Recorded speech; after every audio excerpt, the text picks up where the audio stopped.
Baik, bismillahirrahmanirrahim. Assalamualaikum warahmatullahi wabarakatuh. Hari ini atau pada kesempatan ini kita akan membahas mengenai jenis-jenis pipa yang dapat kita gunakan dalam jaringan mechanical electrical plumbing ya atau pemipaan. Saya yakin ini mungkin kalau di mata kuliah infrastruktur bangunan ya itu teman-teman pernah mendapatkannya dengan lebih detail, atau di mata kuliah infrastruktur bangunan lanjut itu mengenai jaringan utilitas mechanical electrical plumbing khususnya pemipaan ini pasti sudah dibahas. Jadi di sini kita akan secara singkat saja kita merefresh berkaitan dengan pipa ini untuk tugas kita ke depan. Jadi ada beberapa jenis pipa yang digunakan di dalam bangunan ya. Yang pertama ini adalah jenis pipa PVC atau polyvinyl chloride.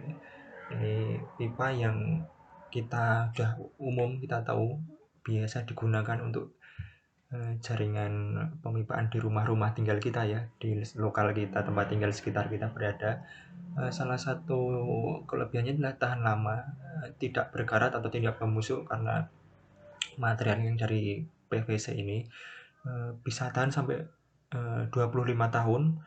Kemudian namun kekurangannya adalah tidak tahan terhadap sinar matahari langsung, sehingga kalau ditaruh di luar itu dia dapat seperti lapisannya lama-lama akan ini ya melapuh seperti itu. PVC sendiri, pipa PVC ada 3 jenis. PVC AW ini untuk air bersih, untuk PVC D itu untuk jaringan air kotor karena dia lebih padat gitu ya, lebih kuat. Kemudian untuk PVC tipe C, tipe conduit itu untuk perlindungan kabel. Tiga tipe pipa PVC inilah yang nanti akan kita gunakan atau bisa diterapkan dalam membuat jaringan plumbing. Untuk penyambungan sendiri ini pipa PVC itu menggunakan penyambungan lem ya. Ini contohnya seperti ini.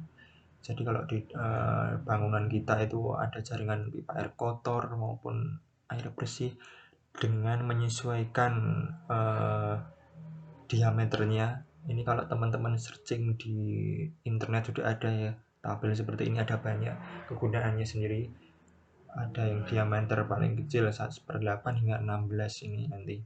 Untuk kelasnya AW, kelas D atau kelas C bisa kita sesuaikan menurut fungsinya yang akan kita terapkan. Kemudian yang kedua adalah pipa tembaga. Ini pipa yang anti panas, anti api, dan tahan terhadap sinar matahari langsung. Fungsinya ini dapat untuk jaringan air bersih. Kemudian namun penyambungan dari pipa tembaga ke pipa besi ini dapat menyebabkan korosi ya, ini yang perlu dihindari. Penyambungannya sendiri menggunakan las, tapi las di sini lebih kepada pemanasan. Jadi maksudnya adalah ini pipa, kan ada pipa ini, kemudian ada dratnya ya, ada shock dratnya. Nah, shock dratnya inilah yang nanti dipanaskan sehingga dia akan untuk sebagai sambungan di dalam pipa tembaga ini. Lebih banyak digunakan di jaringan pipa riol kota seperti PDAM. PDAM seperti itu, yang dari pipa besar dia menyambung ke rumah-rumah dengan pipa yang lebih kecil, atau pipa-pipa apartemen seperti itu ya. Kemudian selanjutnya adalah pipa galvanis. Nah, di sini merupakan pipa baja yang dilapisi dengan zinc. Dapat digunakan untuk jaringan air bersih dan juga di dalam bangunan itu untuk konstruksi rangka juga bisa. Contohnya kalau pernah kita lihat ada railing pagar, railing tangga, membuat rangka kanopi, kemudian rangka-rangka fasad bangunan ya. Kalau ada ACP, aluminium composite panel, itu akan lebih baik kalau rangkanya karena di luar itu menggunakan pipa galvanis ini, karena ada lapisan zinc ini menyebabkan dia tahan dengan air hujan yang asam ya, tahan terhadap karat seperti itu. Penyambungannya ini menggunakan las atau menggunakan shock drat juga bisa kalau yang kecil-kecil seperti ini, mirip seperti pipa tembaga. Ini contohnya penerapan pipa galvanis sebagai tiang PJU di jalan ya. Sering kita temui yang warna-warna seperti ini. Pipa warnanya silver ini merupakan pipa galvanis seperti itu. Kemudian kita lanjut ke pipa namanya ada HDPE, ini High Density Polyethylene, merupakan pipa bertekanan dengan material elastis tinggi, anti karat, tahan segala cuaca, dan tahan hingga 50 tahun. Ini lebih sering ditemui untuk pipa PDAM yang ditanam di bawah tanah ya, ataupun untuk pipa pembungkus kabel untuk saluran gas bertekanan, untuk pengairan sawah, kebun industri, hortikultura, kemudian untuk sistem saluran air, kebutuhan proyek pertambangan, dan sebagainya. Untuk penyambungannya sendiri ini pipa HDPE ini menggunakan sistem heat fusion ataupun electrofusion seperti ini. Jadinya pipa yang satu dengan yang satunya itu dipanaskan dengan alat ini, sehingga sambungannya itu antara dua pipa itu benar-benar molekulnya itu menyatu seperti itu, sehingga tidak bocor, lebih tahan terhadap kebocoran di bagian sambungannya.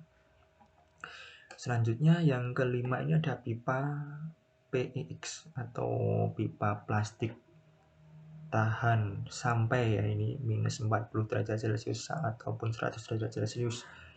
Ini kebutuhannya untuk pembungkus jaringan air bersih, telah banyak diaplikasikan di benua Eropa. Pipanya sendiri ada dua warna ya, warna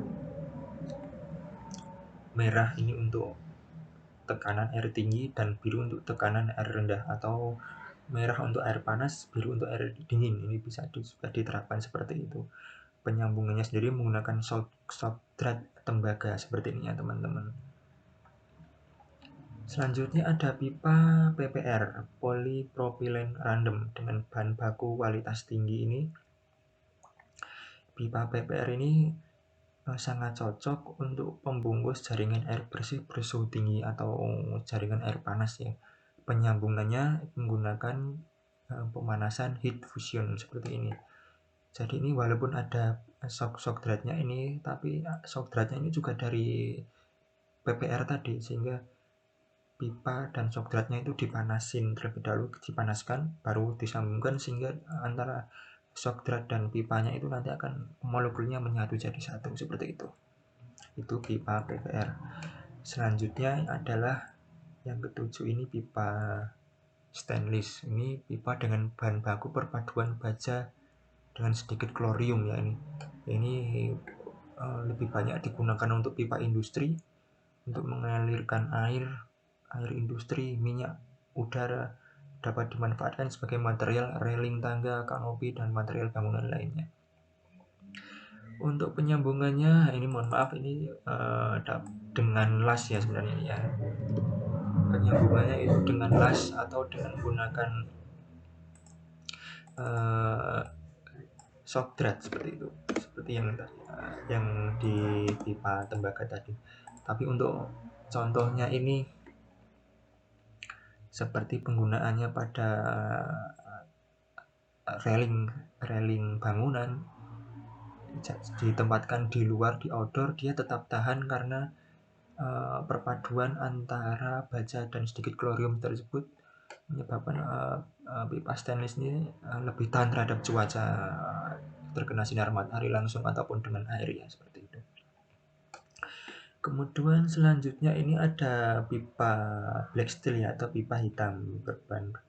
Ini digunakan sebagai pipa industri untuk mengalirkan oli dan zat-zat sejenisnya, dan juga dapat digunakan untuk bahan bangunan karena memiliki sifat yang kokoh.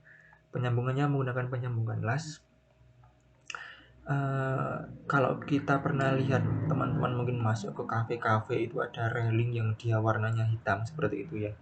Pagar-pagar balkon warnanya hitam, pagar railing tangga warna hitam, itu kemungkinan dia menggunakan pipa black steel ini. Karena kalau pipa stainless ataupun pipa yang tadi itu ada pipa galvanis, itu cenderung sukar untuk dicat karena lapisan zinc-nya itu dan stainless-nya itu kalau dicat dia susah, harus dilapisi meni terlebih dahulu atau lapisan terlebih dahulu. Tapi kalau ingin railingnya itu diwarnai ya, ada warna cat macam-macam, misalnya hitam, merah atau apapun itu, kita bisa menggunakan pipa jenis black steel ini karena dari pipa black steel dilapisi uh, meni atau lapisan anti karat, baru kita lapisi dengan cat sesuai dengan warna yang kita suka. Ya kurang lebih itu tentang jenis-jenis pipa. Semoga bisa menambah wawasan kita semua ya tentang bagaimana pipa-pipa yang dapat kita gunakan untuk di jaringan plumbing dalam bangunan ataupun di material bangunan konstruksi di bangunan desain yang akan kita desain. Oke, kurang lebih seperti itu. Semoga bermanfaat. Terima kasih. Mohon maaf atas kurangnya. Wassalamualaikum warahmatullahi wabarakatuh.